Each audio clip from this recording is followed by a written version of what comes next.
And then I got really lucky because Andrew was working for Judd Apatow. Oh, wow. And he was his assistant and then became an associate producer on 40-Year-Old Virgin. Oh, wow. And I literally got a call one day. I think I was at the restaurant, and he was like, Shauna Robertson, the producer of 40-Year-Old Virgin, needs an assistant. How soon can you be here? And I was like, well, where are you? He's like, we're on La Cienega, this like place. And I was like, I'll be there in 47 minutes, or however long it was going to take to get me there. And I got there and interviewed with Shauna, and she hired me, and I never left. And she was a producer? Yeah, she was a producer with Judd. She produced a lot of Judd's movies, Knocked Up, and a ton of movies. That's awesome. And then that again was like similar to the experience on the writing staff, but like a million times better. Where like I had a job where I had like so much access and so little responsibility. Like all I really had to do was hang around and do stuff for Shauna and Judd and whoever needed it. Yeah. They needed it, like coffee. It wasn't like do something important. It was right. like go get my dry cleaning. But I was able to hang around and watch them make the movie. Yeah, and produce. So, and I was able to like stand behind the monitors. Like I didn't sit. I was in the back with the backpack on.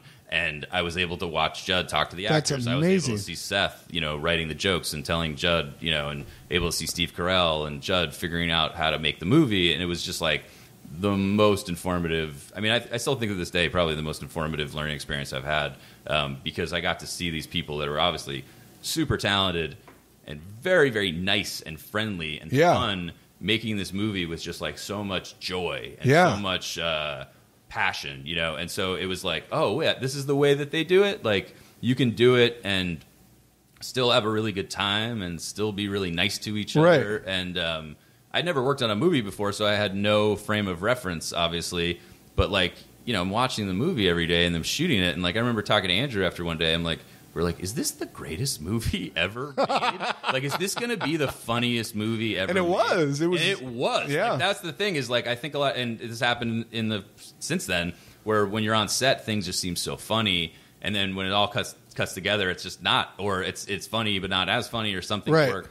But that was the one experience where, like, every day I would just be like, come home and be like, say to my wife, like, I think this is the funniest movie. Like, that's everything so cool. they shoot is so funny. And then when you see it all together, you're like, oh, yeah. And I just watched it again recently, and that movie holds up so well. That's so cool. Funny. It's so funny. So were you her assistant for only during the movie, or were you her personal assistant on the weekends, too? I mean, yeah, on the weekends, but there wasn't, like, a ton of stuff. It wasn't like she would, like, on Sunday I'd be doing a ton of stuff. But if I needed to do stuff, I would do it. Okay. Yeah, and I continued with her after the movie. She's the sweetest, nicest person. Like, she was just, like, very great boss. Like, and I remember when I got the job, like, I felt the need to be like, I'm a writer, so I really want to, have time to write. So, like, if this job is going to take me away from that, I don't know if I could take it, which is the dumbest thing to say. Yeah, you don't. I was so lucky to have this job. Like, she could have just been like, get out of here. And she was like, I don't care what you do as long as you get the job done. I don't care, like, if you're writing, you can write whenever you want. I don't care. See, that's the type of thing I struggle with. It's like, do I want something like that where it takes up so much time